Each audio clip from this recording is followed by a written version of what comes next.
Welcome to today's Explainer. We are doing a lead engineer's postmortem on exactly how we took raw Portuguese terrain data and turned it into an immersive 3D world, all through AI-assisted coding. We're going to break down the architecture, the massive technical hurdles, and the symbiotic human-AI workflow that actually made this spatial data infrastructure possible. Here is the blueprint for our architecture breakdown today. We'll cover building a 3D world, streaming massive geospatial data, fixing the vertical mismatch, AI and human symbiosis, and finally, democratizing spatial data. Let's get right into it. Section 1. Building a 3D world. Let's establish the grand vision of what we actually built from this raw data. So this is the end result. We engineered a fully automated pipeline to transform massive, raw public terrain data and LiDAR, which, if you're not familiar, are basically dense, laser-scanned 3D point clouds, into stunning, interactive web visualizations using Cesium.js. Now, traditionally, taking disparate data like half-meter resolution digital terrain models and point clouds and perfectly aligning them for the web, that requires deep expertise in geodesy, cartography, and a ton of manual software engineering.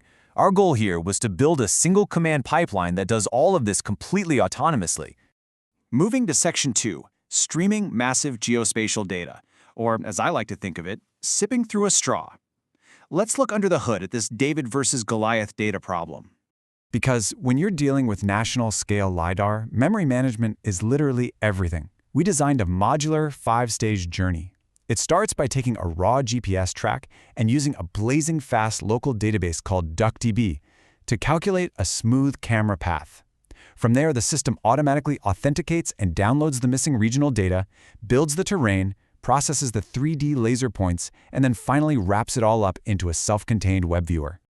Looking at the exact data flow, you can really see how the geographical bounding box from that initial GPS track acts as the trigger for the entire system.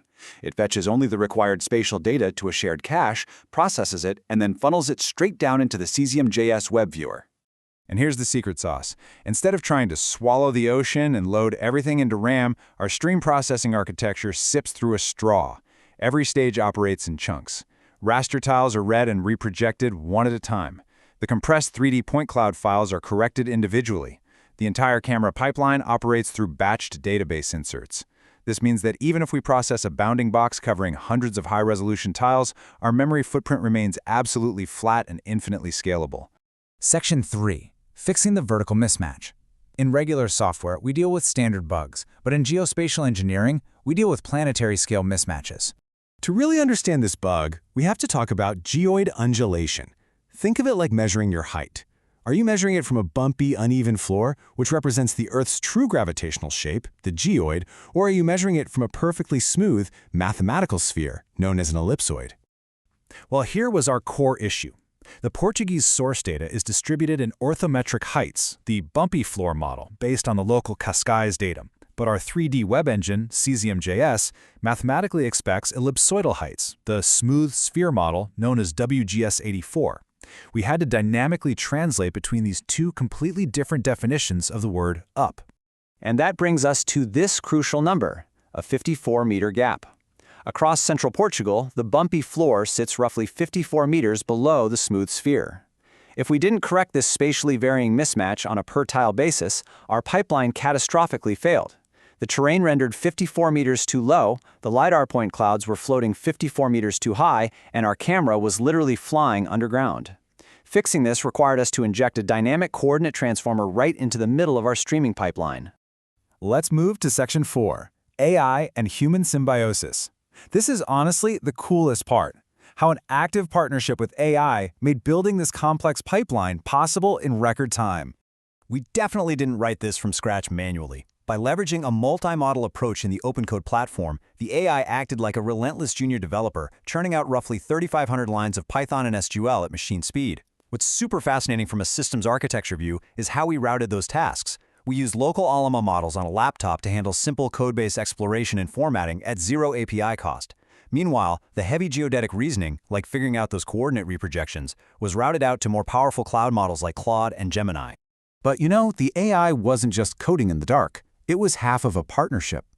The AI provided raw execution speed, but the human lead engineer provided the vital domain expertise.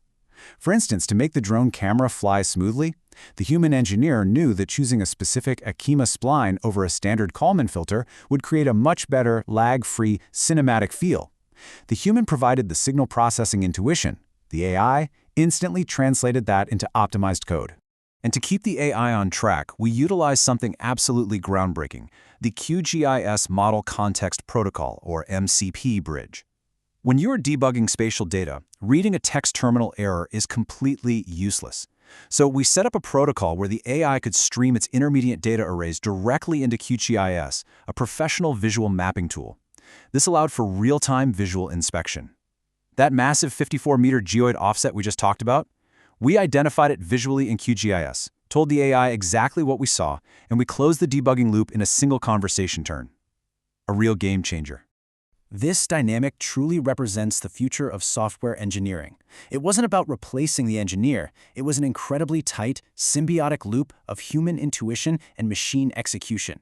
Neither of us could have built this pipeline alone, but together we accomplished it in a fraction of the standard development time. Finally, Section 5, Democratizing Spatial Data. Let's evaluate this pipeline's efficiency and see what it actually means for the wider world. Grounding our theoretical architecture in hard numbers, the efficiency is honestly wild. Parsing a massive GPS track takes under 30 seconds. Generating nearly 100,000 terrain tiles takes just over a minute. This really proves just how robust our chunked stream processing system is. And the best part is, it's all running effortlessly on standard hardware. The implications here are massive, because we've used AI to remove the heavy technical barriers, the messy coordinate math, the format conversions. We've reduced geospatial integration timelines from months down to mere days. Filmmakers can use this for real-terrain cinematic pre-visualization. Ecologists can easily overlay fault lines and vegetation. Civil engineers can generate immersive site tours instantly. We have fundamentally lowered the adoption threshold for complex spatial data. And that leaves us with one final exciting thought. The pipeline is built. The spatial data is out there, completely public and open for anyone to use. The AI coding partners are ready and waiting on your local machine right now. So, if you had this ultimate engineering squad at your fingertips today, what interactive universe would you build next?